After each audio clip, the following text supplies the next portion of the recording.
दोस्तों नमस्कार, straight over with RSR channel में आपका स्वागत है। आज से हम घटनासार करंट अर्धवार्ष की शुरू करेंगे। इसमें जनवरी से लेकर जुलाई तक का करंट अफेयर दिया गया है। पूरी घटनासार को 10 वीडियो सेशन के माध्यम से कंप्लीट करा दिया जाएगा। आज हमें पार्ट 1 पढ़ना है, जिसमें हम राष्ट्रीय घटनाओं की अर्धवार्षिकी को पढ़ेंगे। किताब की शुरुआत में अद्यतन सार संग्रह दिया हुआ है, जो कि वन लाइनर टाइप का करंट अफेयर होता है। इसे सबसे लास्ट में करेंगे, जब हम समग्र रूप से करंट अफेयर्स को पढ़ चुके होंगे। इसके साथ आपको 2 महत्वपूर्ण बातों पर फोकस करना है। पहला, यदि आपने अभी तक टेलीग्राम चैनल को नहीं ज्वाइन किया है तो लिंक आपको डिस्क्रिप्शन बॉक्स में मिल जाएगा, टेलीग्राम चैनल को अवश्य ज्वाइन कर लें। दूसरा, यदि आप किसी टेस्ट सीरीज के संबंध में इंक्वायरी करना चाहते हैं तो आप 8765655103 पर टेलीग्राम या व्हाट्सएप मैसेज करेंगे, कॉल नहीं करेंगे। क्लियर? तो चलिए पार्ट 1 को शुरू करते हैं। पहला टॉपिक है smart cities award 2020। India smart cities award contest 2020 के विजेताओं की घोषणा केंद्रीय आवास एवं शहरी कार्य मंत्रालय के द्वारा की गई।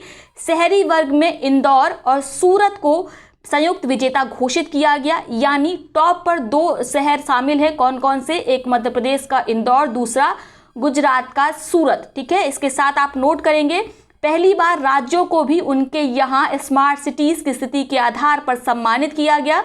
राज्यों की श्रेणी में उत्तर प्रदेश को शीर्ष स्थान मिला है, यानी पहली बार राज्यों को भी रैंकिंग दी गई और जिसमें टॉप किया है इस वर्ष उत्तर प्रदेश ने। दूसरा स्थान मिला है मध्य प्रदेश को, तीसरा स्थान मिला है तमिलनाडु को। क्लियर हो गया? इसके साथ आप नोट करेंगे, मंत्रालय द्वारा कोविड इनोवेशन श्रेणी में महामारी के विरुद्ध बेहतर और नए तरीके से काम करने वाले शहरों को भी सम्मानित किया गया। इस श्रेणी में महाराष्ट्र से कल्याण एवं डोंबिवली और उत्तर प्रदेश के वाराणसी शहर को संयुक्त विजेता घोषित किया गया है। क्लियर हो गया? सबसे स्मार्ट केंद्र शासित प्रदेश की श्रेणी में चंडीगढ़ शीर्ष पर रहा, जबकि राज्यों की श्रेणी में कौन शीर्ष पर रहा? उत्तर प्रदेश। इंदौर को एक अन्य अवार्ड इनोवेटिव आइडिया अवार्ड प्रदान किया गया। Smart cities leadership award Ahmedabad को दिया गया। इस श्रेणी में वाराणसी को दूसरे और रांची को तीसरे स्थान पर रखा गया है।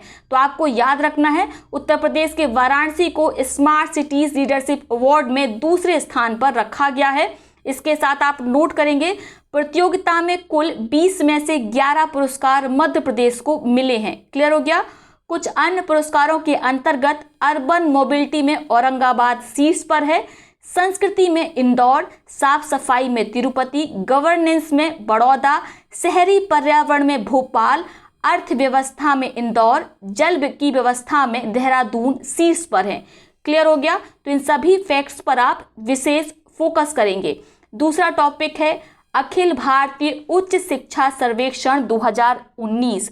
अखिल भारतीय उच्च शिक्षा सर्वेक्षण all India survey on higher education किसके द्वारा जारी किया गया? केंद्रीय शिक्षा मंत्री रमेश पोखरियाल निशंक के द्वारा। और ये 2019 का जो सर्वेक्षण है यह 10वां सर्वेक्षण है, याद रखेंगे। ठीक है, यानी यह 10वां संस्करण है इसका। यह सर्वेक्षण देश में उच्च शिक्षा की वर्तमान स्थिति पर प्रमुख प्रदर्शन संकेतक प्रदान करता है। क्लियर? नोट करेंगे, रिपोर्ट के अनुसार विगत 5 वर्षों यानी 2015-16 से 2019-20 में छात्रों के नामांकन दर में 11.4% की वृद्धि दर्ज हुई और इस दौरान उच्च शिक्षा में महिला नामांकन 18.2% की वृद्धि हुई है। क्लियर? अखिल भारतीय उच्च शिक्षा सर्वे में देश में सकल प्रवेश दर यानी ग्रॉस एनरोलमेंट रेशियो 27.1% दर्ज किया गया। लड़कों का GER यानी ग्रोस एनरोलमेंट रेशियो 26.9, जबकि लड़कियों का 27.3% दर्ज किया गया है। तो लड़कियों और लड़कों का याद रखेंगे, विशेषकर फोकस करेंगे लड़कियों के GER पर, ग्रॉस एनरोलमेंट रेशियो पर। इसके साथ अन्य क्या इंपॉर्टेंट है? हाँ, अन्य इसको नोट कर सकते हैं आप। अनुसूचित जाति में GER ग्रॉस एनरोलमेंट रेशियो में 5 सालों में 3.5 अंक की वृद्धि हुई। यह अब 23.4% दर्ज किया गया है। अनुसूचित जनजाति में 3.8 अंक की बढ़ोतरी हुई और यह 18% दर्ज किया गया है। क्लियर हो गया? इसके साथ अन्य महत्वपूर्ण पॉइंट है ये, रिपोर्ट के अनुसार एक साल में 993 विश्वविद्यालय बढ़े हैं। 2019-20 में 1043 विश्वविद्यालय दर्ज किए गए और कॉलेजों की संख्या 39,900 931 है, लगभग 40,000। क्लियर। दूसरा टॉपिक देखते हैं। केंद्र सरकार ने भारत के लिए प्रोजेक्ट O2 पहल की शुरुआत की। तो भारत सरकार ने महामारी की अन्य लहरों के कारण मांग में संभावित वृद्धि को पूरा करने के लिए मेडिकल ऑक्सीजन के उत्पादन को बढ़ाने के लिए भारत के लिए प्रोजेक्ट O2 पहल की शुरुआत की। प्रोजेक्ट का नाम ही यही है, भारत के लिए प्रोजेक्ट O2। ठीक है। प्रोजेक्ट O2 प्रधान वैज्ञानिक सलाहकार भारत सरकार के कार्यालय की एक पहल है, इस पर ध्यान देंगे, जिसका उद्देश्य मेडिकल ऑक्सीजन, चिकित्सा ऑक्सीजन की मांग में वृद्धि को पूरा करने के लिए देश की क्षमता को बढ़ाने हेतु काम करने वाले हितधारकों, स्टेक होल्डर की मदद करना है। क्लियर हो गया। अगला इंपॉर्टेंट टॉपिक है, एशिया के सबसे लंबे हाई स्पीड टेस्ट ट्रैक का उद्घाटन केंद्रीय मंत्री प्रकाश जावड़ेकर ने 29 जून 2021 को इंदौर के पीथमपुरा में एशिया के सबसे लंबे हाई स्पीड टेस्टिंग ट्रैक का वर्चुअली उद्घाटन किया। यह हाई स्पीड ट्रैक का प्रयोग ऑटोमोबाइल कंपनियां ऑटोमोटिव और कंपोनेंट टेस्टिंग के लिए करेंगी। तो सबसे सिंपल भाषा में अगर हम समझें तो जितनी ऑटोमोबाइल कंपनियां हैं वे अपनी गाड़ियों की टेस्टिंग करेंगी इस टेस्ट ट्रैक पर। वे देखेंगी कि गाड़ियों में ब्रेकिंग सिस्टम ठीक है कि नहीं, उनकी स्पीड ठीक है कि नहीं, वे कंफर्ट देने वाली है या नहीं। तो इन सबको टेस्ट करने के लिए एक लंबा रनवे चाहिए होता है और यहाँ पर नया रनवे बनाया गया। कहाँ पर? मध्य प्रदेश के इंदौर के पीथमपुरा में। और ये एशिया का सबसे लंबा हाई स्पीड टेस्ट ट्रैक है, दुनिया का 5वें नंबर का है।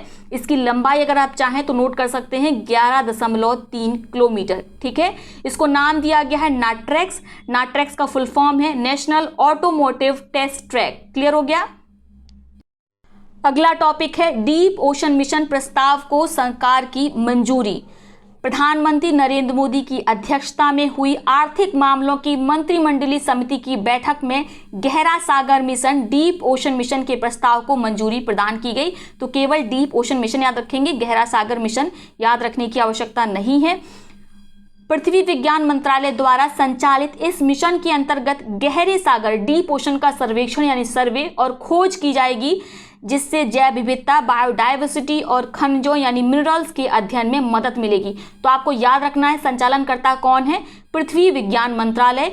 यह आने वाले 5 वर्षों में चरणबद्ध तरीके से लागू किया जाएगा। तो आपको याद रखना है डीप ओशन मिशन को 5 वर्षों में लागू किया जाना है। संचालनकर्ता कौन है? पृथ्वी विज्ञान मंत्रालय। अगला टॉपिक है एनीमिया मुक्त भारत सूचकांक 2020-21। एनीमिया मुक्त भारत सूचकांक 2020-21 जारी किया गया। इस सूचकांक में मध्य प्रदेश ने टॉप किया है, वहीं दूसरा स्थान मिला है उड़ीसा को। तो इसको लगा लीजिए मोस्ट इंपॉर्टेंट। फॉलिक एसिड और आयरन के सप्लीमेंट प्रोवाइड जो राज्य सबसे अच्छे तरीके से करता है उसी को शीर्ष स्थान मिलता है। तो इसमें शीर्ष स्थान इस वर्ष मिला है मध्य प्रदेश को, दूसरा स्थान मिला है हरियाणा को। आप बताएंगे जो पिछला वाला 2019 और 20 वाला एनीमिया मुक्त भारत सूचकांक था उसमें किसने टॉप किया था। इसके साथ दूसरा इसका ध्यान देने योग्य पॉइंट है एनीमिया मुक्त भारत सूचकांक 2020-21 की राष्ट्रीय रैंकिंग में हिमाचल प्रदेश 57.1 के स्कोर के साथ तीसरे स्थान पर है, जबकि पिछले वर्ष 18-19 में वह 20वें स्थान पर था। तो यानी सबसे अच्छा परफॉर्मेंस किसने दिया है? सबसे अच्छा परफॉर्मेंस दिया हिमाचल प्रदेश ने। तो इस तरह से भी यह प्रश्न पूछा जा सकता है कि सर्वश्रेष्ठ प्रदर्शन किस राज्य का रहा? तो आपका उत्तर होगा हिमाचल प्रदेश। शीर्ष स्थान किसे मिला है? मध्य प्रदेश को, उड़ीसा को। तीसरे नंबर पर हिमाचल प्रदेश है, चौथे नंबर पर हरियाणा है, फिर है आंध्र प्रदेश। पिछली बार जो टॉप किया था वह हरियाणा राज्य ने ही किया था। क्लियर। अगला टॉपिक देखते हैं सतत विकास लक्ष्य India index, sustainable development goal India index 2020-21। Bharat के सतत विकास लक्ष्य सूचकांक का तीसरा संस्करण 3 जून 2021 को नीति आयोग के द्वारा जारी किया गया। ये तीसरा संस्करण है, यानी सबसे पहले इसकी शुरुआत कब हुई थी? दिसंबर 2018 में। नोट रखेंगे, ये सब पूछा जाता है। इसके साथ इसमें आप देखेंगे कि शीर्ष स्थान किसे मिला है? केरल को मिला है, वहीं बिहार सबसे निचले स्तर पर है। तो आप देख सकते हैं केरल को मिला है शीर्ष स्थान, हिमाचल प्रदेश और तमिलनाडु को संयुक्त रूप से दूसरे स्थान पर रखा गया है, वहीं तीसरे स्थान पर संयुक्त रूप से रखा गया है आंध्र प्रदेश और गोवा को। सबसे खराब प्रदर्शन करने वालों में किनका नाम शामिल है? बिहार का। बिहार ने सबसे खराब प्रदर्शन किया, उसके बाद झारखंड का सबसे खराब प्रदर्शन है, फिर असम का। तो ये सबसे खराब प्रदर्शन करने वाले 3 राज्य हैं। राजस्थान और उत्तर प्रदेश को कुल 60 अंक मिले हैं और इन्हें गुड परफॉर्मर की श्रेणी में रखा गया है। याद रखेंगे, उत्तर प्रदेश को अच्छा प्रदर्शन करने वाली श्रेणी में रखा गया है, गुड परफॉर्मर की श्रेणी में रखा गया है। क्लियर हो गया? इसके साथ किताब में एक लिस्ट दे रखी है जिसमें जो आपके 17 एसडीजी गोल्स हैं उनके आधार पर किन राज्यों ने सर्वश्रेष्ठ प्रदर्शन किया वह दिया गया है। तो परीक्षा की दृष्टि से इतना इंपॉर्टेंट नहीं है और इतना ज़्यादा आप याद भी नहीं रख सकते हैं। अगर चाहें तो कुछ पर विशेष फोकस कर सकते हैं, जैसे गरीबी नहीं यानी जीरो पॉवर्टी पर सबसे अच्छा प्रदर्शन रहा दिल्ली और तमिलनाडु का। सस्ती और स्वच्छ ऊर्जा में किसका प्रदर्शन अच्छा रहा? इसमें उत्तर प्रदेश शामिल है। केवल उत्तर प्रदेश इसी में शामिल है, अन्य किसी में भी आपको उत्तर प्रदेश देखने को नहीं मिलेगा। क्लियर हो गया? अगला टॉपिक देखते हैं। सतत विकास लक्ष्य में भारत 2 स्थान पिछड़ा। संयुक्त राष्ट्र के 193 सदस्य देशों की ओर से 2015 में 2030 एजेंडा के रूप में अपनाए गए 17 सतत विकास लक्ष्यों 17 एसडीजी गोल्स पर 2019 की तुलना में 2 स्थान फिसल कर भारत 2020 के सूचकांक में 117वें स्थान पर पहुंच गया है। तो आप जानते हैं एसडीजी गोल्स को 2015 में अपनाया गया था, जिसे यह सुनिश्चित किया गया है कि 2030 तक सभी देशों के द्वारा प्राप्त कर लिया जाएगा। ठीक है, और किसकी परफॉर्मेंस कैसी है, किन देशों की, इसी आधार पर रैंकिंग प्रदान की जाती है। तो इस वर्ष भारत को 117वां स्थान दिया गया है। रिपोर्ट में बताया गया कि भारत का स्थान 4 दक्षिण एशियाई देशों भूटान, नेपाल, श्रीलंका, बांग्लादेश से भी नीचे है। भारत का कुल एसडीजी स्कोर 100 में से 61.9 है। ठीक है, तो इन 4 देशों का नाम जरूर याद रखिएगा। इसके साथ ये कौन जारी करता है तो यह भी आप नोट रखेंगे, संयुक्त राष्ट्र जारी करता है, ये लिखा हुआ है। क्लियर? आगे देखते हैं। रिपोर्ट के अनुसार सतत विकास लक्ष्यों को प्राप्त करने में सभी राज्यों और केंद्रशासित प्रदेशों में केरल, हिमाचल प्रदेश व चंडीगढ़ का प्रदर्शन शीर्ष रहा। वहीं झारखंड और बिहार सतत विकास लक्ष्यों को हासिल करने में सबसे पीछे हैं। ये दोनों राज्य इस लक्ष्य को 2030 तक प्राप्त नहीं कर सकते, ऐसा संयुक्त राष्ट्र के द्वारा कहा गया है। ठीक है, अगला टॉपिक है परफॉर्मेंस ग्रेडिंग इंडेक्स 2019-20। 6 जून 2021 को शिक्षा मंत्रालय के द्वारा मिनिस्ट्री ऑफ एजुकेशन द्वारा स्कूली शिक्षा में राज्यों और केंद्र शासित प्रदेशों के प्रदर्शन को मापने हेतु प्रदर्शन श्रेणी सूचकांक परफॉर्मेंस ग्रेडिंग इंडेक्स के 3रे संस्करण को जारी किया गया। तो पहला संस्करण कब जारी किया गया था, कमेंट बॉक्स में आप बताएंगे। इस सूचकांक के अंतर्गत राज्यों और केंद्र शासित प्रदेशों को 70 मानदंडों में कुल 1000 अंकों पर स्कोर किया गया है। कौन कौन से मानदंड हैं? पहुंच, जैसे नामांकन अनुपात, संक्रमण दर और प्रतिधारण दर, शासन और प्रबंधन आधारित संरचना और सुविधा, समानता, अनुसूचित जाति के छात्रों और सामान्य छात्रों के बीच। तो पीजीआई ग्रेडिंग सिस्टम यानी परफॉर्मेंस ग्रेडिंग इंडेक्स को कुल 10 स्तरों में बांटा गया है। 10 स्तरों में राज्यों को रैंक प्रदान की गई है उनके अंकों के आधार पर। उसके बाद एक एक स्तर में राज्यों को डिवाइड किया गया है। पहले स्कोर में यानी जो पहला आपका स्तर है उसमें किसी भी राज्य को स्थान नहीं मिला है, आपको याद रखना है। मैंने बताया कि कुल 10 स्तरों में बांटा गया है और पहले स्तर में किसी भी राज्य को स्थान नहीं दिया गया है, जबकि पंजाब, चंडीगढ़, तमिलनाडु, अंडमान निकोबार तथा केरल को दूसरे उच्च ग्रेड प्राप्त हुआ। यानी सबसे शीर्ष पर कौन है? तो शीर्ष पर है पंजाब, चंडीगढ़, तमिलनाडु, अंडमान निकोबार द्वीप समूह और केरल। ठीक है, और इनको दिया गया है सेकंड स्तर पर, इनको रखा गया है। पहले स्तर पर किसी भी राज्य को नहीं रखा गया है। तीसरे ग्रेड में आप देख सकते हैं गुजरात, हरियाणा, महाराष्ट्र, दिल्ली, पुडुचेरी को रखा गया है। सबसे इंपॉर्टेंट हमें क्या याद रखना है? चौथा ग्रेड याद रखना है, क्योंकि चौथे ग्रेड यानी चौथे स्तर में किसको स्थान मिला है? उत्तर प्रदेश को स्थान मिला है। क्लियर हो गया? तो इतना ज़्यादा इंपॉर्टेंट नहीं है ये डिटेल, आप चाहें तो याद कर सकते हैं। केवल ये याद रखेंगे कि परफॉर्मेंस ग्रेडिंग इंडेक्स में उत्तर प्रदेश को 4th ग्रेड में चौथी स्तर में रखा गया है। क्लियर हो गया? और सबसे निम्न स्थान किसको प्राप्त हुआ है ये आप नोट कर सकते हैं। पीजीआई 2019-20 में सबसे निम्न स्थान प्राप्त करने वाली राज्य और केंद्र शासित प्रदेश हैं क्रमशः लद्दाख, मेघालय और नागालैंड। क्लियर? दूसरा आपका टॉपिक है छठा रायसीना वर्चुअली संपन्न। तो आप जानते हैं रायसीना डायलॉग का प्रत्येक वर्ष आयोजन दिल्ली में किया जाता है। आयोजनकर्ता कौन होते हैं? भारतीय विदेश मंत्री और दिल्ली स्थित और ऑब्जर्वर रिसर्च फाउंडेशन। ठीक है, इस वर्ष का आयोजन 6वां था आपको याद रखना है। रायसीना डायलॉग का सबसे पहले आयोजन वर्ष 2016 में किया गया था। इस वर्ष की थीम क्या है? इस वर्ष की थीम है viral word, outbreak, outliers and out of control. यह किस पर केंद्रित है? कोविड-19 महामारी पर इस वर्ष की थीम याद रखेंगे। पहली बार 2016 में इसको आयोजित किया गया। इस वर्ष का आयोजन 2021 का आयोजन 6वां आयोजन है। इसके साथ आप नोट करेंगे रवांडा के राष्ट्रपति पॉल कगामे और डेनमार्क के प्रधानमंत्री मेट फेडरेक्शन मुख्य अतिथि के रूप में रायसीना संवाद के उद्घाटन सत्र में इन्होंने हिस्सा लिया। क्लियर हो गया? अगला टॉपिक है भारत ने mission innovation clean tech exchange को लॉन्च किया। भारत ने स्वच्छ ऊर्जा, नवाचार, इनोवेशन को बढ़ावा देने के लिए सदस्य देशों में इनक्यूबेटरों का एक नेटवर्क बनाने के उद्देश्य से एक वैश्विक पहल mission innovation clean tech exchange को लॉन्च किया है। इस मिशन को वर्चुअली चिली द्वारा आयोजित innovating to net zero summit 2021 में 2 जून को लॉन्च किया गया। तो ये लाइन विशेष इंपॉर्टेंट है, कथन देकर, स्टेटमेंट देकर इसको पूछा सकता है। वर्चुअली चिली द्वारा आयोजित किया गया था innovating to net zero summit 2021 और इसी में लॉन्च किया गया mission innovation clean tech exchange. Clear?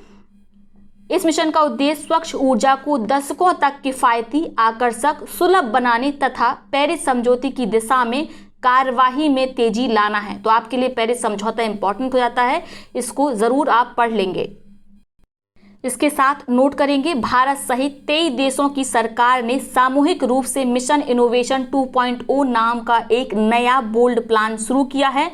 Mission 2.0 वैश्विक मिशन इनोवेशन पहल का दूसरा चरण है। पहला चरण 2015 COP21 सम्मेलन के पेरिस समझौते के साथ ही लॉन्च किया गया था। क्लियर हो गया? यानी पहला चरण जो है वो आपका 2015 में जब COP21 सम्मेलन था, जब पेरिस समझौता हुआ था, उसी समय पर लॉन्च किया गया था। दूसरा जो चरण है जिसे 2.0 नाम दिया गया है, वह कब लॉन्च किया गया? जब चिली ने आयोजित किया innovating to net zero summit 2021, उसी समय लॉन्च किया गया mission innovation clean tech exchange, जिसमें 23 देशों की सरकार ने हिस्सा लिया है। क्लियर हो गया? अगला टॉपिक देखते हैं। भारत इकोसॉक में 2 वर्ष के कार्यकाल के लिए चुना गया। तो इसको लगा लीजिए इंपॉर्टेंट। भारत संयुक्त राष्ट्र की आर्थिक और सामाजिक परिषद यानी इकोनॉमिक एंड सोशल काउंसिल, जिसे शॉर्ट में इकोसॉक बोलते हैं, उसमें 2 वर्ष के कार्यकाल के लिए चुना गया है। अवधि क्या है? 2022 से 2024 तक। ठीक है। भारत को एशिया प्रशांत देशों की श्रेणी से, उसके रीजन से चुना गया है, एशिया पैसिफिक रीजन से। अन्य किन देशों को चुना गया एशिया पैसिफिक रीजन से? तो नोट करेंगे भारत के साथ ही चुना गया है अफगानिस्तान को, कजाकिस्तान को और ओमान को। क्लियर हो गया?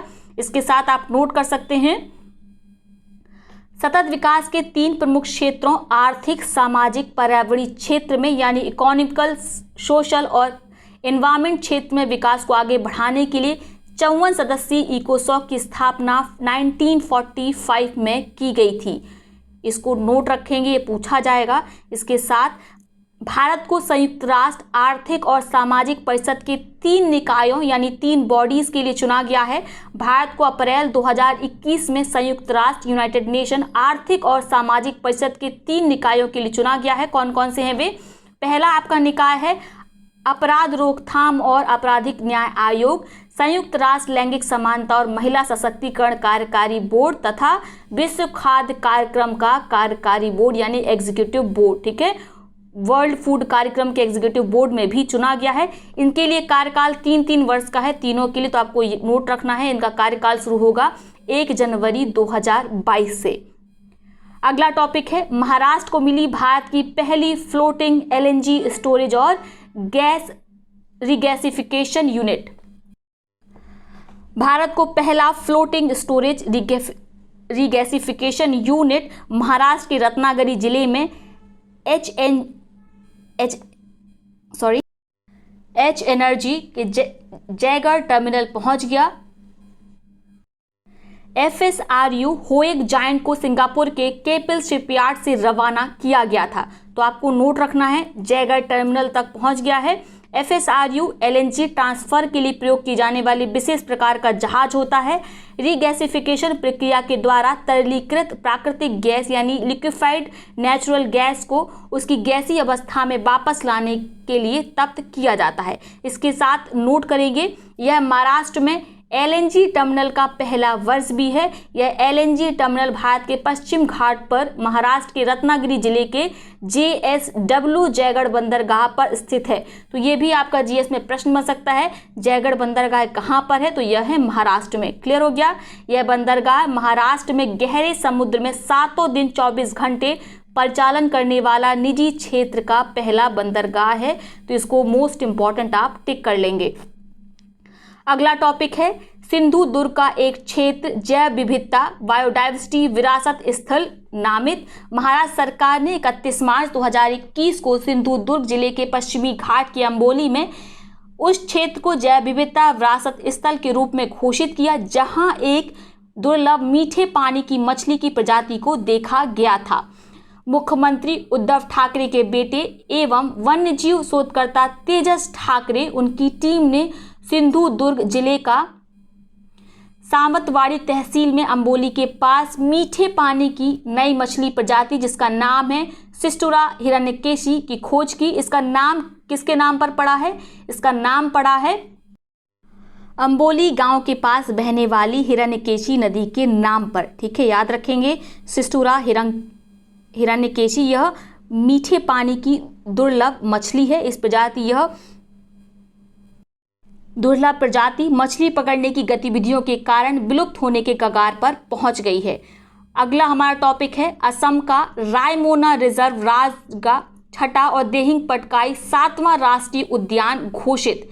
असम सरकार ने जून 2021 में राज्य के कोकरझार जिले में स्थित रायमोना रिजर्व को राज्य का छठा, ऊपरी असम में स्थित देहिंग पटकाई को 7वां राष्ट्रीय उद्यान घोषित किया है। तो ये इंपॉर्टेंट है, इसको याद रखेंगे। GS में प्रश्न पूछा जा सकता है रायमोना रिजर्व कहाँ पर है? तो आपका उत्तर होगा असम। या देहिंग पटकाई कहाँ पर है? तो आपका उत्तर होगा असम। इसके साथ रायमोना कोकराझार जिले में 422 वर्ग किलोमीटर का वन्यजीव निवास स्थान मनस टाइगर रिजर्व के सबसे पश्चिमी बफर से जुड़ा है। यह वुडलैंड टेरिटोरियल रीजन में स्थित है। Raimona minus biosphere reserve Chirang Ripu घाटी रिजर्व का एक अभिन्न हिस्सा है। पेकुआ नदी रायमोना की दक्षिणी सीमा को परिभाषित करती है। तो देखिए पेकुआ नदी चर्चा में आ गई, इसको जरूर याद रखेंगे। इसके साथ आप नोट करेंगे देहिंग पटकाई को वर्षा वन के नाम से भी जाना जाता है। क्लियर? असम के अन्य 5 अगर राष्ट्रीय उद्यान की बात करें तो वे हैं काजीरंगा, मनस, नामेरी, ओरंग और डिब्रू सैखोवा। क्लियर हो गया? अगला टॉपिक है भारत का पहला अंतर्राष्ट्रीय समुद्री सेवा क्लस्टर। गुजरात मैरीटाइम बोर्ड ने 7 जून 2021 को गुजरात के अहमदाबाद में इंटरनेशनल फाइनेंस टेक सिटी में देश का पहला अंतर्राष्ट्रीय समुद्री सेवा क्लस्टर स्थापित करने का निर्णय लिया। यह समुद्री क्लस्टर को एक समर्पित पारिस्थितिकी तंत्र यानी इकोसिस्टम के रूप में विकसित किया जाएगा, जिसमें बंदरगाह, शिपिंग, रसद सेवा प्रदाता और सरकारी नियामक शामिल हैं यानी रेगुलेटर शामिल होंगे। सभी एक ही भौगोलिक क्षेत्र में स्थित हैं। इसके साथ आप नोट कर सकते हैं इस समुद्री क्लस्टर में समुद्री जहाजरानी पर केंद्रित एक वैकल्पिक विवाद समाधान केंद्र भी बनाया जाएगा। अगला टॉपिक है यूनेस्को के विश्व धरोहर स्थल में संभावित सूची में भारत के 6 स्थल शामिल। केंद्रीय संस्कृति और पर्यावरण मंत्री प्रहलाद पटेल की घोषणा की कि ये 6 भारतीय स्थलों को यूनेस्को की विश्व धरोहर स्थलों की संभावित सूची में जोड़ा गया है। इन स्थलों का नामांकन भारतीय पुरातत्व सर्वेक्षण द्वारा प्रस्तावित किया गया था। तो यूनेस्को के वर्ल्ड हेरिटेज साइट में किन 6 संभावित स्थलों को जोड़ा जाना है उन्हीं की लिस्ट दे रखी है। सतपुड़ा टाइगर रिजर्व मध्य प्रदेश, वाराणसी का गंगा घाट उत्तर प्रदेश, हायर वेनकल का महापाषाण स्थल ये कहाँ पर है? ये तमिलनाडु में, कांचीपुरम के मंदिर तमिलनाडु में है, मराठा सैन्य वास्तुकला महाराष्ट्र और भेड़ा घाट लबेता घाट ये मध्य प्रदेश में है, ठीक है, नर्मदा घाटी में, जबलपुर में। तो ये 6 स्थल हैं जो कि संभावित सूची में फिलहाल शामिल किए गए हैं। 1 वर्ष के लिए संभावित सूची में होते हैं, बाद में अनंतम रूप से उसको शामिल किया जाता है। इस सूची में शामिल करने के लिए 9 स्थलों को भेजा गया था और अंतिम रूप से 6 को चुना गया है। 6 स्थलों को संभावित सूची में शामिल होने के बाद भारत से यूनेस्को विश्व धरोहर सूची के लिए दिए गए कुल नामों की संख्या 48 हो गई है, ठीक है, नोट रखेंगे। साथ में आप नोट कर सकते हैं परिचालन दिशा निर्देश के अनुसार तथा 2019 की गाइडलाइन के अनुसार किसी भी स्थल को यूनेस्को की विश्व धरोहर सूची में अंतिम रूप से शामिल करने से पूर्व उसे 1 वर्ष के लिए संभावित स्थलों की सूची में शामिल किया जाता है। यानी 1 वर्ष तक ये संभावित सूची में रहेंगे, उसके बाद यह वर्ल्ड हेरिटेज साइट में शामिल हो जाएंगे। वर्तमान में भारत के 38 विश्व धरोहर स्थल हैं जिन्हें यूनेस्को की सूची में शामिल किया गया है। तो बहुत लोग को कन्फ्यूज़न रहती है, इस पर ध्यान देंगे, कन्फ्यूज़न सारी खत्म हो जाएगी।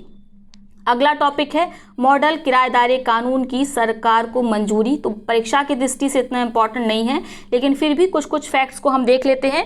केंद्रीय मंत्रिमंडल ने 2 जून 2021 को मॉडल किराएदारी कानून मॉडल टेनेसी एक्ट को मंजूरी दे दी। राज्य अपने हिसाब से इसे लागू कर सकेंगे, यानी राज्यों को यहाँ पर स्वतंत्रता दी गई है। नए कानून के अंतर्गत कोई भी व्यक्ति बिना लिखित समझौते के प्रॉपर्टी को ना तो किराए पर दे सकेगा और ना ही ले सकेगा। लिखित समझौता रेंट अथॉरिटी के सामने जमा करना होगा। यह कानून शहरी और ग्रामीण दोनों पक्षों पर लागू होगा। इसमें किराए की राशि को लेकर कोई प्रतिबंध नहीं होगा। यह कानून किराएदार मकान मालिक दोनों को कानूनी सुरक्षा कवच प्रदान करेगा। साथ ही अब तक 1 करोड़ खाली पड़े घरों को किराए पर दिया जा सकेगा। इसके साथ आप नोट कर सकते हैं राज्य सरकार किराए की प्रॉपर्टी को लेकर किसी विवाद के शीघ्र समाधान हेतु रेंट कोर्ट और रेंट ट्रिब्यूनल का गठन भी कर सकती है, जिसे डिप्टी कलेक्टर या उसके समकक्ष रैंक अधिकारी नेतृत्व प्रदान करेंगे। क्लियर हो गया। अगला टॉपिक है प्रधानमंत्री स्वास्थ्य सुरक्षा निधि के गठन का निर्णय। स्वास्थ्य और परिवार कल्याण मंत्रालय को महत्वपूर्ण स्वास्थ्य परियोजनाओं के लिए एक single non lapsable reserve fund उपलब्ध कराने के लिए प्रधानमंत्री स्वास्थ्य सुरक्षा निधि का गठन सरकार द्वारा करने का निर्णय लिया गया है। तो ये है बेहद इम्पॉर्टेंट, इसको याद रखेंगे। इसके लिए केंद्रीय मंत्रिमंडल की 8 मार्च 2021 की बैठक में मंजूरी प्रदान की गई। इस निधि का वित्तीयन, यानी वित्तीयन कहाँ से किया जाएगा, इसे फंड कहाँ से मिलेगा, तो इसे फंड मिलेगा स्वास्थ्य और शिक्षा उपकर से, हेल्थ एंड एजुकेशन सेस से, ठीक है। इससे जो रेवेन्यू प्राप्त होगा उसको फंड किया जाएगा किसमें, आपके प्रधानमंत्री स्वास्थ्य सुरक्षा निधि में। इसके साथ इसमें अन्य कोई पॉइंट परीक्षा की दृष्टि से इम्पॉर्टेंट नहीं है, बस इतना ही याद रखेंगे। आगे देखते हैं भारतीय सेना दुनिया की 4थी सबसे शक्तिशाली सेना। तो इसको भी लगा लीजिए मोस्ट इंपॉर्टेंट, ये पूछा जा सकता है। रक्षा वेबसाइट मिलिट्री डायरेक्ट द्वारा 21 मार्च 2021 को जारी एक अध्ययन के अनुसार चीन के पास दुनिया की सबसे मजबूत सैन्य शक्ति है, जबकि भारत इस मामले में 4थे स्थान पर है। संयुक्त राज्य अमेरिका अपने विशाल सैन्य बजट के बावजूद 74 अंकों के साथ इस सूची में दूसरे स्थान पर है। उसके बाद रूस को रखा गया है और तीसरे नंबर पर, और चौथे नंबर पर रखा गया है भारत को। यानी सबसे पहले आपका आ गया चाइना, फिर अमेरिका, फिर रूस, फिर भारत, ठीक है। और उस भारत के बाद कौन है, भारत के बाद है फ्रांस 5वें नंबर पर, और ब्रिटेन को रखा गया है 9वें स्थान पर। इसके बाद नोट करेंगे $732 बिलियन प्रति वर्ष बजट के साथ दुनिया का सबसे अधिक सैन्य खर्च कौन सा देश करता है, अमेरिका करता है। चीन का जो सैन्य खर्च है वो $261 बिलियन है और ये चीन दूसरे नंबर पर है। खर्च के मामले में पहले नंबर पर अमेरिका है, जबकि सबसे शक्तिशाली सेना के मामले में चीन पहले नंबर पर है। भारत का वार्षिक खर्चा कितना है, सैन्य खर्च कितना है, $71 बिलियन। चीन का देख रहे हैं आप $261 बिलियन है, और अमेरिका का देख सकते हैं आप $732 बिलियन है। क्लियर। अगला टॉपिक है देश का पहला फॉरेस्ट हीलिंग सेंटर। 7 मार्च 2021 को लोगों को प्रकृति से सीधे संपर्क में लाकर उन्हें स्वास्थ्य बनाने की अवधारणा पर आधारित देश के पहले फॉरेस्ट हीलिंग सेंटर का उद्घाटन उत्तराखंड के रानीखेत के निकट कालका में किया गया। तो आपको याद रखना है, देश का पहला फॉरेस्ट हीलिंग सेंटर कहां पर खोला गया है? उत्तराखंड के रानीखेत में। क्लियर? तनावग्रस्त लोगों को तनाव से बाहर निकालना इस पहल का, इस इनोवेशन का उद्देश्य है।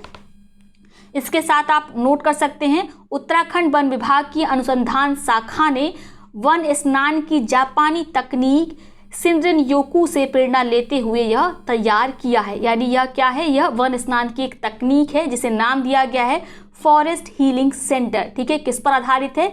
जापानी टेक्नोलॉजी पर, जिसका नाम है शिनरिन योकू। क्लियर? अगला टॉपिक है 5 राज्यों में विधानसभा चुनाव परिणाम एवं नई सरकारों का गठन।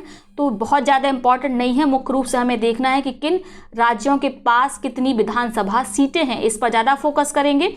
आप जानते हैं 5 राज्यों में इलेक्शन थे। किन किन राज्यों में? पश्चिम बंगाल में, असम में, केरल, तमिलनाडु और पुदुचेरी में। पश्चिम बंगाल की सारी स्थिति से आप बखूबी परिचित होंगे, क्योंकि सबसे ज़्यादा ध्यान सबका पश्चिम बंगाल के रिजल्ट्स पर ही था, उसके इलेक्शंस पर ही था। तो पहले बात करेंगे पश्चिम बंगाल के बारे में। तो पश्चिम बंगाल में कितनी विधानसभा सीटें हैं? 294 हैं। हमें से मतलब नहीं रखना है कि कितनी सीटों पर चुनाव हुए, बस हमें देखना है कि विधानसभा सीटें कितनी हैं। 294 हैं। सरकार आप जानते हैं किसकी बनी थी? तृणमूल कांग्रेस की। तो नई मुख्यमंत्री ममता बनर्जी बन गई हैं, जो कि अपने विधानसभा क्षेत्र नंदीग्राम में भाजपा के शुभेंदु अधिकारी से 1956 मतों से हार गई थी। ठीक है, तो वर्तमान में ये किसी भी कहीं की भी विधायक नहीं है और इन्हें 6 महीने के अंदर कहीं ना कहीं से विधायक बनना होगा, तभी ये आगे मुख्यमंत्री बनी रह सकेंगी। ठीक है,